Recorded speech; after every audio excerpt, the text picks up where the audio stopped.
Hello students, एक बार फिर से हम आपके रूबरू हो रहे हैं। आज हम एक नया टॉपिक शुरू करेंगे। पहले हमने नाउन पढ़ लिए पिछली वीडियो में, 3 पार्ट हैं और नहीं देखी हैं तो उन्हें देख लेना, इसका लिंक डिस्क्रिप्शन में मिल जाएगा। तो आज एक नया टॉपिक है और प्रोनाउन शुरू करने के लिए जा रहे हैं। देखिए, अगर आपने नाउन सही प्रकार से पढ़ी है तो आप प्रोनाउन में आपको कोई समस्या आने वाली नहीं। अगर नाउन आपकी समझ में आ गई है तो प्रोनाउन भी आसानी से समझ जाएंगे। प्रोनाउन में बस ध्यान रखना है, तो ये ध्यान रखना है कि वे शब्द जिनके यानी कि प्रोनाउन क्या होता है, इसके भाग कितने हैं, कौन कौन से पार्ट है, अंग्रेजी में क्या कहते हैं, हिंदी में क्या कहते हैं, और शायद वाइडली हम सभी भागों को पढ़ेंगे। तो सबसे पहले प्रोनाउन के बारे में जानकारी ले लेते हैं, इंफॉर्मेशन इकट्ठा करते हैं कि प्रोनाउन क्या होती है, प्रोनाउन किसे कहते हैं। तो डियर स्टूडेंट्स, प्रोनाउन क्या है? प्रोनाउन कुछ नहीं है। प्रोनाउन ओनली वो शब्द है जो नाउन के स्थान पर प्रयोग किए जाते हैं। यानी कि हमने अभी तक पढ़े थे कि नाउन यानी वो नाउन है जो किसी व्यक्ति, वस्तु, स्थान आदि का नाम हो। अगर उनके जगह यानी नाउन की जगह हम कोई शब्द यूज करते हैं, यानी वही अर्थ देना चाहिए जो नाउन ने दिया है, उसी सेंस में अगर कोई दूसरे वर्ड यूज करते हैं तो वही अपना क्या होता है? प्रोनाउन होता है। इसकी एक सिंपल सी डेफिनेशन है।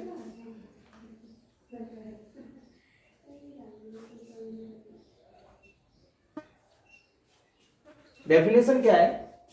The word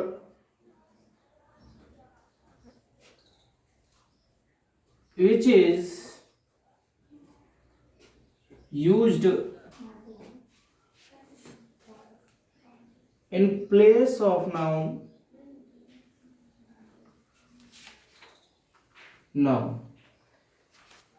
is called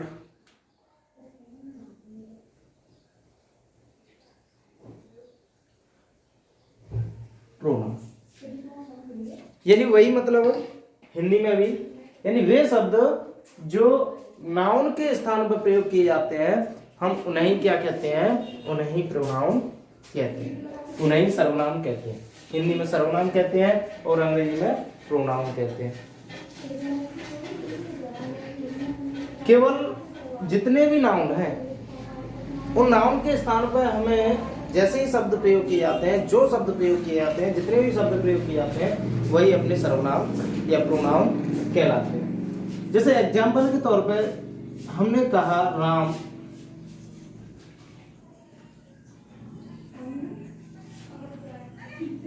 going to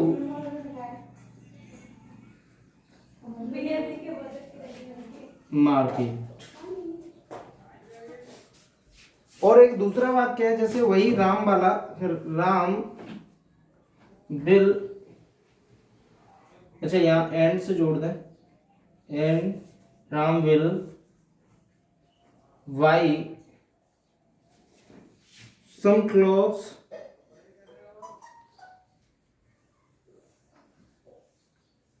ये टॉयज कर लो, सम टॉयज फ्रॉम देयर। ठीक है। अब यहाँ पे क्या हुआ कि हमने राम लिया और इधर भी राम है ना, वाक्य वही है, लेकिन ये अपना नाउन हो गया, यहाँ पे भी अपना ये नाउन ही है राम। लेकिन जब हम वाक्य लिखते हैं, जब कोई टेक्स्ट लिखते हैं, तो नियम क्या कहता है अंग्रेजी का लिखने का कि अगर हम कोई टेक्स्ट लिख रहे हैं तो एक बार जब हमने नाउन यूज कर ली या किसी का नाम यूज कर लिया तो उसके स्थान पर हम अगली बार जो करने वाले होते हैं हम प्रोनाउन यूज करते हैं। अच्छा, वो प्रोनाउन क्या होगा? जैसे राम का प्रोनाउन हम यहाँ पे राम यूज ना करके यहाँ पे केवल यूज कर लें ही। क्या यूज हो जाएगा? ही। यानी कि राम मार्केट जा रहा है, बाजार जा रहा है, एंड और ही। कौन? ही मीन्स ही किसका सेंस दे रहा है? यानी राम। He means Ram. राम क्या खरीदेगा? Will buy some toys from there, यानी वहां से कुछ खिलौने खरीदेगा। ठीक है। अच्छा, अभी हमने यहाँ पर राम की जगह पे क्या यूज किया है? ही यूज किया है ना। तो ये राम क्या हो गई यहाँ पे? राम हो गई नाउन और ही हो गई अपनी प्रोनाउन। क्या हो गई? ही हो गई प्रोनाउन। क्यों? क्योंकि ये प्रो यानी पहले, नाउन से पहले, यानी नाउन के स्थान पे जो यूज किए जाते हैं वही क्या होते हैं? प्रोनाउन होते हैं। सिंपल सी बात है, इसमें कुछ ज्यादा समझने वाली बात नहीं। हमने यहाँ राम के स्थान पर केवल ही यूज किया है। अगर यहाँ सीता होती तो वहां अलग नाउन प्रोनाउन आता है इसके लिए, वो आता सी। किसके लिए? सीता के लिए। तो ये हो गई आपकी प्रोनाउन।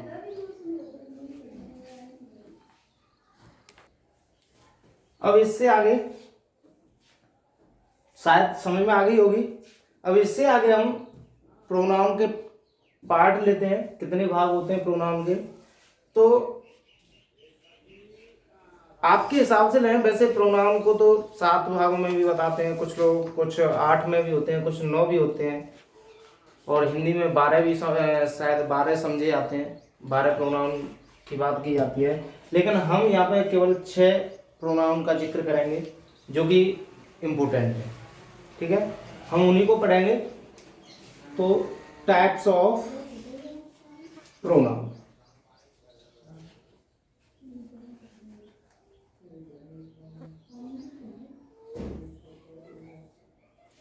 प्रोनाउन के भाग यानी सर्वनाम के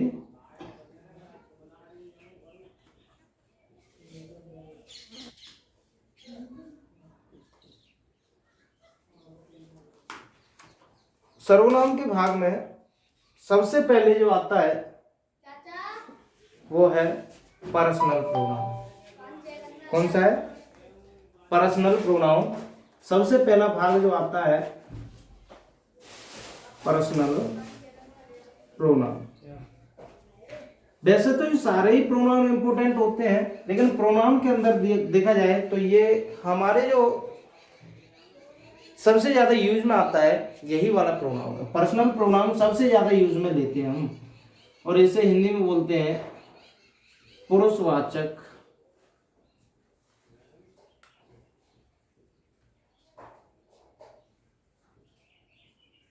सर्वनाम।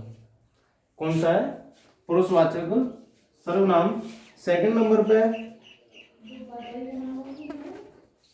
Reflexive pronoun.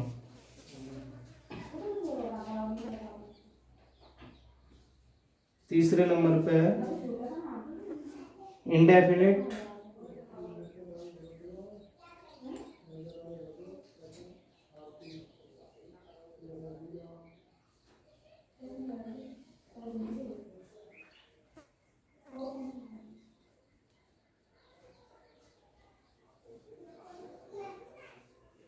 इंटरोगेटिव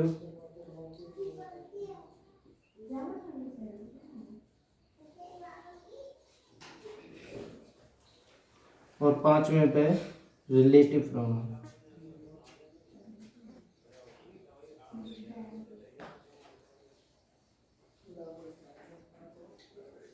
छठवें नंबर पे डेमोन्स्ट्रेटिव प्रोनाउन।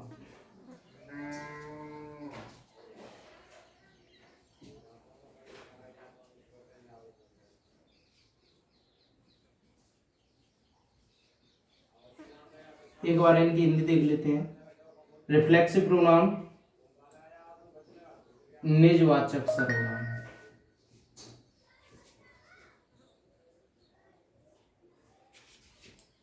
इंडेफिनिट प्रोनाउन अनिश्चयवाचक सर्वनाम।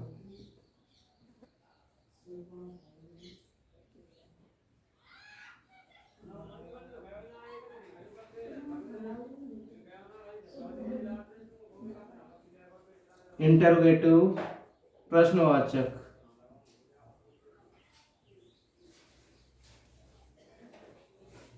सबसे ज्यादा प्रश्नवाचक सर्वनाम का प्रयोग प्रश्नवाचक वाक्यों में यानी इंटरोगेटिव सेंटेंसों में किया जाता है। रिलेटिव प्रोनाउन, रिलेटिव प्रोनाउन को बोलते हैं संबंधवाचक, संबंधवाचक।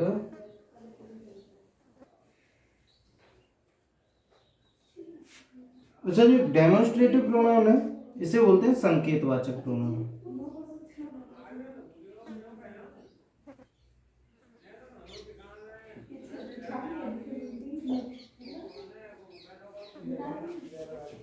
संकेतवाचक सर्वनाम। इनके अलावा और भी भाग होते हैं, जैसे इम्पेटिव प्रोनाउन है, डिस्ट्रीब्यूटिव प्रोनाउन है ना। तो इनके अलावा भी भाग होते हैं, डेफिनेट प्रोनाउन भी होती है। तो हमें फिलहाल ये 6 ही पढ़ने है ना, क्योंकि हमारे जो बात करें सबसे ज्यादा काम में आने वाले प्रोनाउन है वो यही है। ठीक है, तो हम इनको एक एक करके पढ़ेंगे।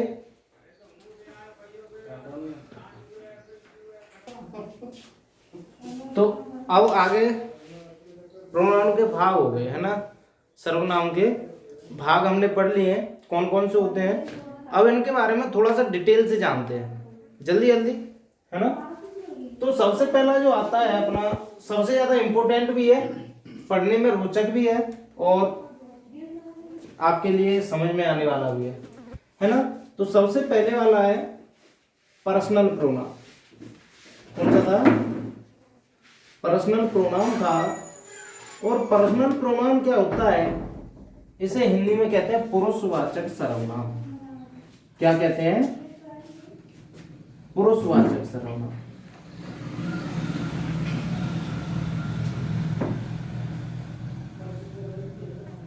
अब इससे तो आप जानते ही हैं, जैसा कि नाम से ही पता पड़ रहा है।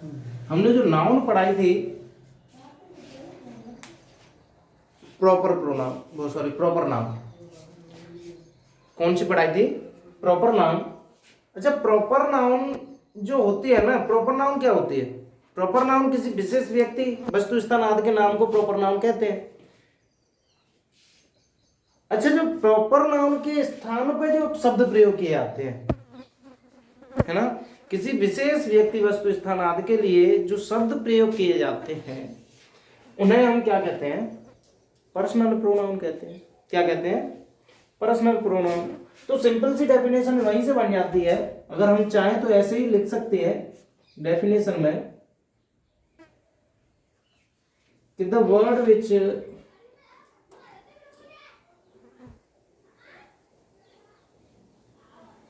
Used in place of proper noun is called personal pronoun।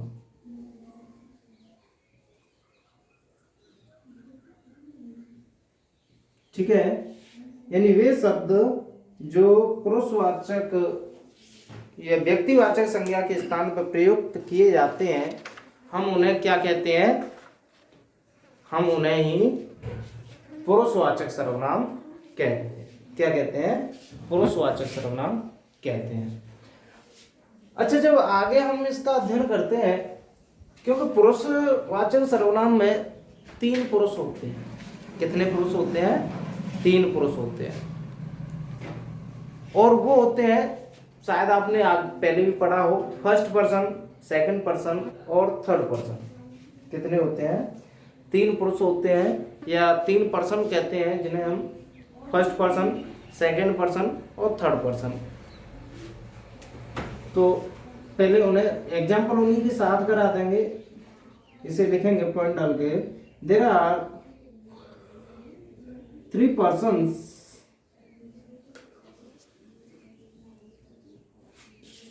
in personal pronoun,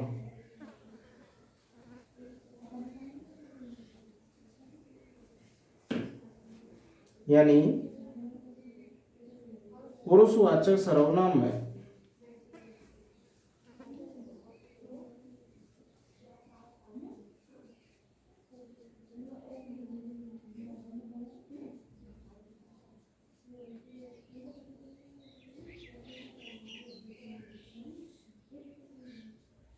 पुरुष होते हैं।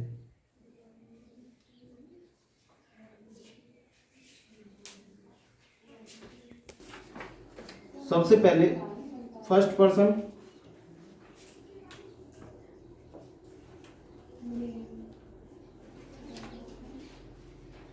सेकंड नंबर पे सेकंड पर्सन, और थर्ड नंबर पे थर्ड पर्सन।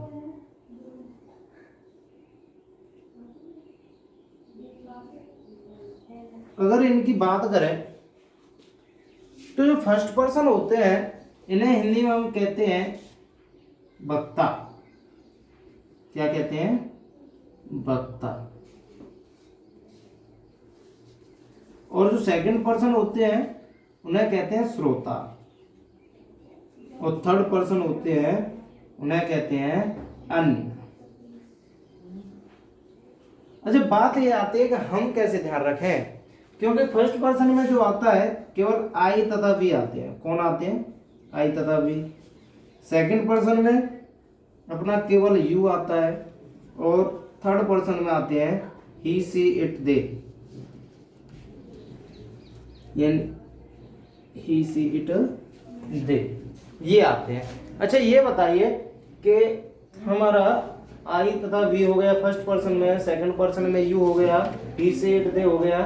अच्छा, मैंने अक्सर करके मतलब अपन देखते हैं कि अपने आसपास या आपसे कोई पूछता है कि सबसे बड़ा कौन, हम में तुम में, तो सबसे पहले उत्तर क्या आता है? मैं। आता है कि नहीं? सबसे बड़ा कौन? मैं। और हम में से सबसे बड़े हम होंगे। तो जब हम ही ऐसा कहते हैं दुनिया में सबसे बड़ा मैं ही है, तो फिर उसके लिए प्राथमिकता है कि नहीं? प्राथमिकता है, इसीलिए वो कौन से पर्सन में आता है? फर्स्ट पर्सन में। अच्छा, एक बात और होती है कि फर्स्ट पर्सन क्या होता है? फर्स्ट पर्सन मतलब वक्ता जो होता है वो कहने वाला होता है, किसी चीज को बताने वाला होता है। यानी इस समय मैं आपको बता रहा हूं तो वक्ता कौन है? मैं। सुन कौन रहे हैं? श्रोता होता है सुनने वाला। सुन कौन रहे हैं? तुम। और बात किसके बारे में की जा रही है? किसी अन्य के बारे में। तो जो अन्य पहुंच गए वो तो थर्ड पर्सन हो गया। सुनने वाले हो गए तुम, सेकंड पर्सन, और कहने वाला मैं या हम, वो कौन से में हो गए? फर्स्ट पर्सन में हो गए। ठीक है। अच्छा, ऐसे होते हैं इनका पुरुषों का बंटवारा। और तो अब आगे एक इसी की प्रोनाउन टेबल है, पर्सनल प्रोनाउन की, जो कि हमें काम आने वाली है। पैसे बनाएंगे, पैसे वॉइस बनाते हैं, या इनडायरेक्ट से डायरेक्ट स्पीच में चेंज करते हैं, सॉरी डायरेक्ट से इनडायरेक्ट में। तो जो उस समय जो काम आने वाली होती है वो एक टेबल है, प्रोनाउन टेबल, जो कि पर्सनल प्रोनाउन के अंतर्गत ही आती है, और उन्हें पुरुषों के माध्यम से बांटा जाता है और केसेस में बांटा जाता है। तो उसे भी हम यहाँ पे कर लेते हैं। ठीक है। पर्सनल प्रोनाउन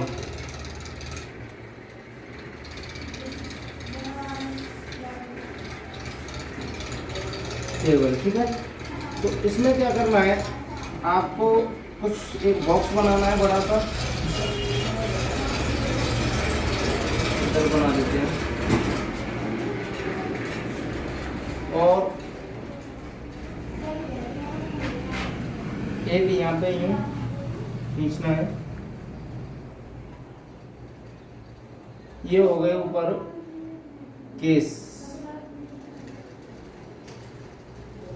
और ये हो गई अपनी पर्सन। इस तरीके से फिर अपने ये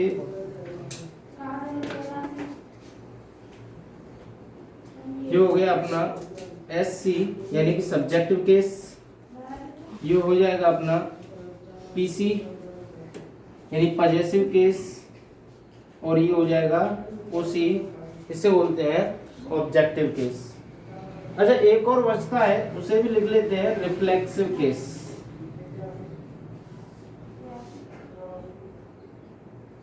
है ना, ये जो निजवाचकता है सेल्फ वाला वो इस कॉलम में।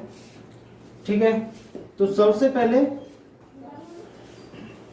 फर्स्ट पर्सन आता है, और फर्स्ट पर्सन में अब आप बताते चलेंगे फर्स्ट पर्सन में कौन सा पहले आता है। केवल दो प्रोनाउन आती है, आई तथा वी, और आई का पजेसिव केस जो होता है वो होता है माई। लेकिन रेयर केसेस में आपने देखा होगा कि माइन को भी यूज किया जाता है।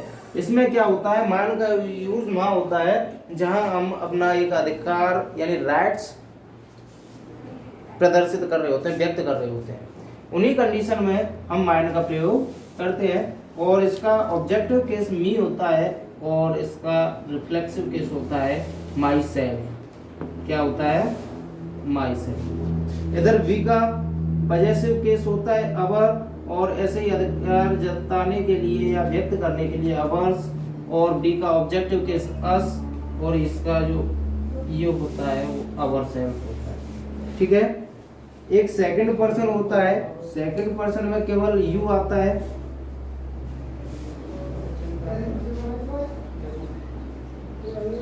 यू,